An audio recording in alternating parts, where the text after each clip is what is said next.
What's going on, everybody? Bruce here from Medieval Collectibles, back with another episode of the Medieval Collectibles Buyer's Guide.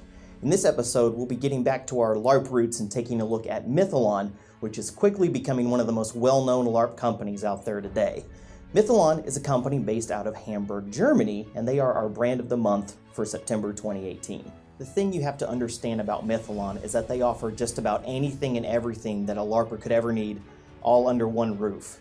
If we did a buyer's guide for their entire inventory, this could easily become a 3-hour video. So today, we're going to be focusing in on Mytholon's LARP weapon brand called the Battle Standard line and get a closer look at these attractively priced weapons. Mytholon's weapons are made to the same industry standard as any other LARP manufacturer, and as a visual aid, I will use this HEKTOR LARP longsword as my example. Mytholon weapons are injection molded around a fiberglass cord, which is always more durable than simply gluing the cord to a pre-molded foam blade. The foam used in this injection process removes the need for a latex coating, making these weapons allergy-free and low maintenance.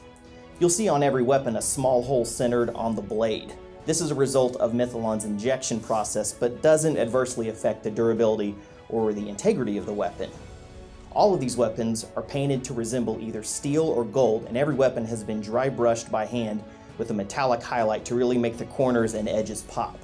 Most of the grips are wrapped in smooth brown leather, but a few of these are wrapped in split leather that feels more like suede. Even though these weapons are all manufactured the same way, Mytholon has been able to create a wide variety of visual styles that suit all kinds of settings. Some of these are quite obvious, such as the Gaelic style of the GARETH LARP Bastard Sword, the Fidus LARP longsword, which clearly has a Norse or Viking style, and even a few in the style of 17th century pirates, like the Diego LARP sabre.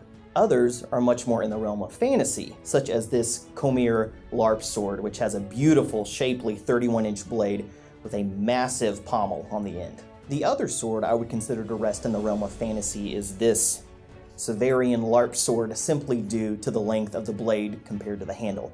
I've read a majority of the Conan novels, and in these books, Conan is known for having an unusual yet distinctive sword, a shorter blade with a long handle. So the first time I saw this sword, I immediately thought Conan.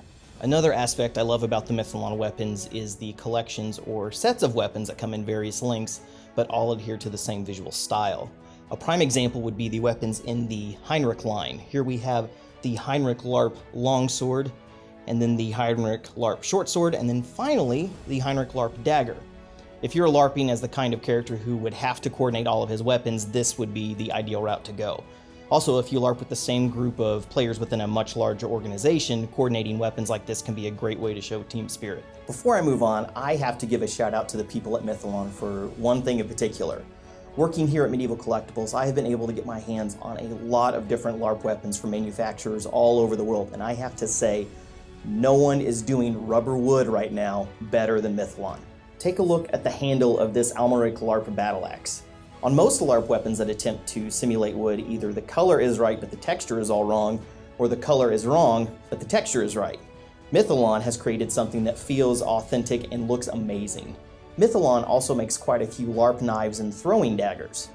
Mytholon manufactures all of these weapons from a heavier polyurethane rubber, so they're able to be coreless. This makes them extremely flexible and safe for combat, but they can still hold their shape. The knives are, for the most part, single-edged weapons. They all take their cues from hunting or utility knives of the past, which is not something a lot of LARP manufacturers are doing right now. Usually, you get a dagger, or you get nothing. I like having the option of being able to keep some common tools on my belt that could be used as weapons should the need arise. A few of these knives, like the Jorge LARP knife, resemble kitchen knives that are still used today. This means that they could be used in post-apocalyptic or zombie LARPs as well. Mytholon also makes a collection of throwing daggers to be used as ranged weapons. All of these daggers are about 9 to 10 inches long and are made of heavier polyurethane just like the knives. These daggers are very well balanced for LARP weapons, and they have enough weight to them that they fly straight when thrown.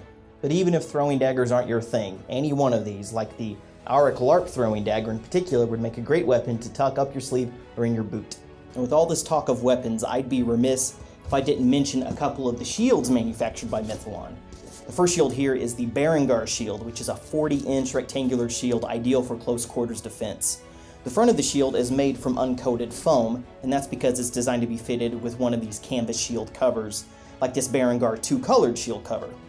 The shield covers come in solid colors, 2 colors, and even in quartered colors. The other shield is the SVEN shield. This is a round shield almost 26 inches in diameter, designed in the same fashion as the BERENGAR shield. Mytholon has shield covers designed to fit this shield as well, like this SVEN 2-colored shield cover. Shields and covers like this are, in my opinion, essential for LARP plot teams, the people who put on the LARP events for the players. If you were on a plot team, you could easily play a dozen different characters in one day, changing costumes and masks in between.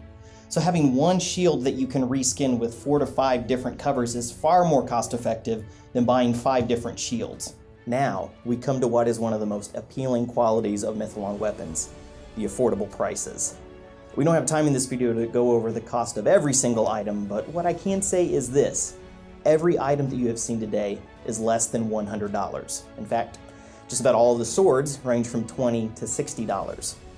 If you are a LARPer on a budget, or perhaps you are in charge of a LARP and need as many weapons as you can get your hands on, Mytholon gives you one of the biggest bangs for your buck. While these are all the weapons currently made by Mytholon, I should mention that a whole new wave of weapons are just around the corner. The CEO of Mytholon gave us a little glimpse of the things to come, and I am very excited by what I saw. Alright everyone, that's our buyer's guide for Mytholon LARP weapons. I hope you enjoyed getting a closer look at some of these LARP weapons. Now if you have any questions about the Mytholon products shown, or have a brand you'd like to see us review in the future, be sure to tell us in the comments below. Be sure to like this video if you haven't already, and by all means, subscribe to our channel to get updates on our new videos. Thanks again everybody, and we will see you next time.